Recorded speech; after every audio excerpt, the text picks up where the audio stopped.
Welcome back. Now we can also use cards in much the same way as we're using end screens to promote our other content.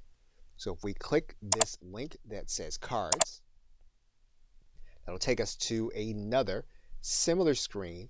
And what's going to happen is we're going to need to pick some places inside of our video where we're going to give the viewers a brief glimpse of a link they can click to watch some of our other content.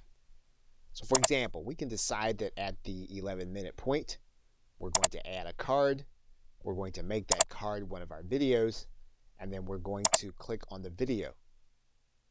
What we're going to do then is we're going to write in a custom message. So in this case, we might write in, and then we're going to click Create Card.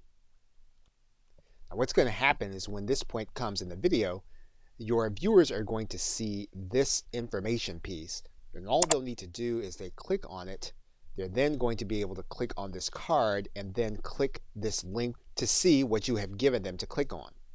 You can add in some other cards. For example, maybe further into the video, what you're going to do is you're going to click Add Another Card, and it's going to be another video. And then you're going to click the video. You're going to write in a custom message, and then you're going to click Create Card. And then at this point in the video, your viewers are going to see this area. They click on it. They're then going to have this information where they can click and go to another video. So cards obviously have more to them than all of those things. However, if you're trying to get people to see more of your content, then you'll definitely want to use cards and then exercise the capacity you have to drive people to some of your other content. Okay, so with that, thanks, and I will see you in another video.